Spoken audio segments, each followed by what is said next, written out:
What's going on YouTube? Ferocity here. I hope you guys are doing well. Another free-to-play weekend for Call of Duty has come and gone. And one of the highlights for Modern Warfare 3 over the course of the weekend was it hit a brand new amount of peak players on Steam for 2024. The most players the game has seen since November of 2023. Awesome stuff. That's great. Honestly, the fact the game is getting more popular is a good thing. But then you read this from Charlie Intel and you think to yourself, maybe all the players that came to play Modern Warfare 3 over the weekend weren't there for fun.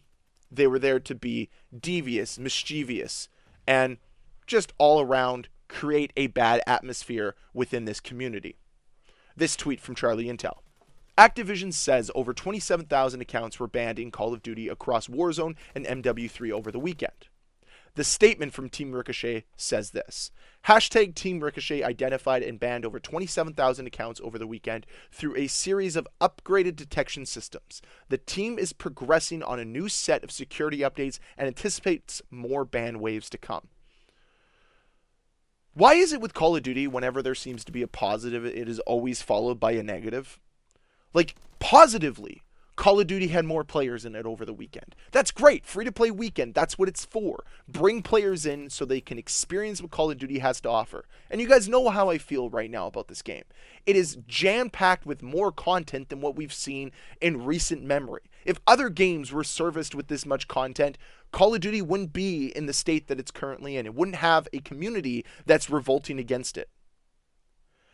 But on the flip side, all those new players that tried the game out for the first time, they were welcomed with a bunch of people cheating. Which seems super counterintuitive, right? Because the free-to-play weekend is supposed to entice players to buy the game. That's what it's for. But unfortunately, when you create a scenario where there's no real consequences for cheating or for trying out cheats, you create an environment that allows cheaters to just hijack your game, which seems to be what happens over these free-to-play weekends. And yeah, maybe we can't take Activision at their word for 27,000 accounts. Maybe it's more like 10. Maybe it's more like 15. Doesn't matter. I think it's a pretty easy conclusion to draw that free-to-play weekends attract cheaters. They do. And unfortunately, they push away new players that probably want to try this franchise out, because somebody will hop into a game and they'll have a little bit of fun, and then they might play a couple more games, and then they'll counter their first cheater. And I saw some crazy clips over the weekend. People aren't even trying to hide it anymore, and Ricochet just seems to not be able to detect it. And it becomes a real frustrating experience for somebody who's just trying to get back into Call of Duty or trying it out for the first time. And they're brought into this environment that is cheater heavy. And realistically, somebody who does want to be a little mischievous, who wants to try out what cheats are, what detractors are there for them? They can just create another account. They don't have to buy the game. They get to play the game for free. They spend 15, 20 bucks or whatever it costs to buy cheats. I don't even know. And they buy the cheats and they enjoy a weekend of being a cheater. Oh no, they got banned at the end. No harm, no foul. For them at least. Right? They got their jimmies off to try to cheat, see what it was like. And they got to brag to their friends that they got a bunch of Warzone wins, or they went 162-0 in a game of domination. Whatever. There's no real consequences here. And unfortunately, free-to-play weekends used to be about bringing players in, showcasing the game, and trying to get those players to stay. Unfortunately, what has happened now is these free-to-play weekends have become a safe haven for cheaters. They've welcomed cheaters in with open arms. It spikes the player count, which Call of Duty loves to see, because then they can go to their shareholders and say, hey, look at this. We increased the overall player base by 10% over the weekend with this free-to-play weekend. And people are happy. But the people who aren't happy are players like myself and you, who look at this and say, why did I even try to play last weekend? And that's honestly the PSA here. Stop playing free-to-play weekends. If you see a free-to-play weekend, stay away. It's going to be all cheaters almost all the time. It's not worth your time. It's not worth your energy. It's not worth anything. Just go touch some grass, hang out with friends, do anything. Maybe get a dog like I did. And then you can just focus on that thing for the entirety of the weekend and not even touch Call of Duty. But enough about my puppy. We're here to talk about Call of Duty. We can talk about the dog on another video. So let's get back to the point of free-to-play weekends, right?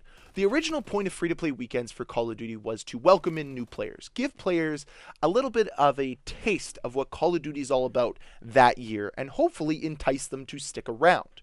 Now, unfortunately, because these weekends have become a breeding ground for cheaters, that's not what it's about anymore. And honestly, this might be by design. Now, bear with me here.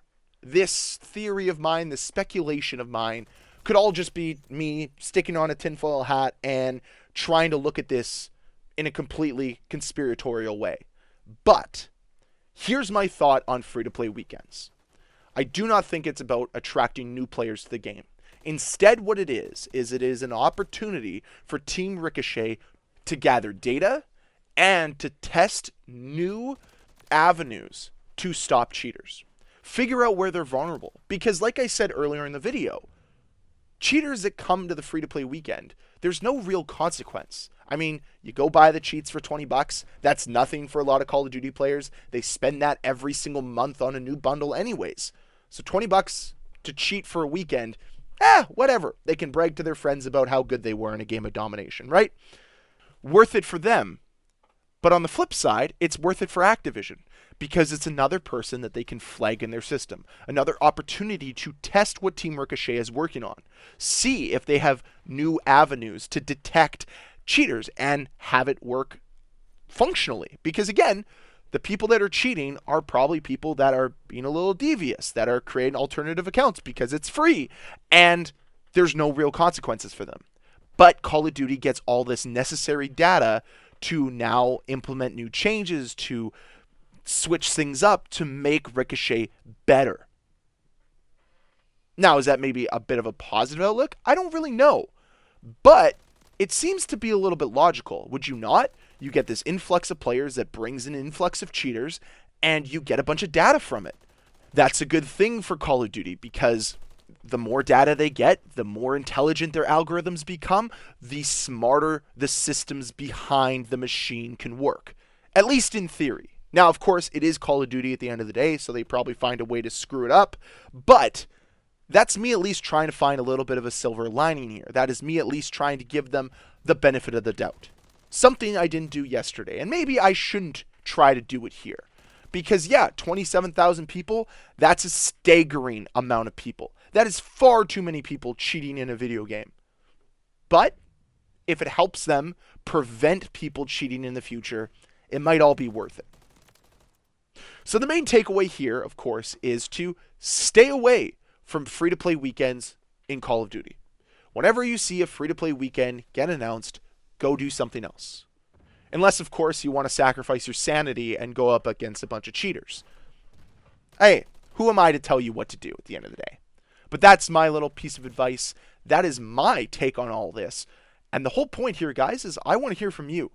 Do you think it is a possibility that Call of Duty does these free-to-play weekends to stress test their new changes to Team Ricochet? Would love to hear your thoughts down below in that comment section. And as always, guys, thank you very much for watching. Hope you enjoyed the video. If you did, can you please hit that like button? If you want to see more videos from me, please hit that subscribe button. I'll see you guys next time. Bye.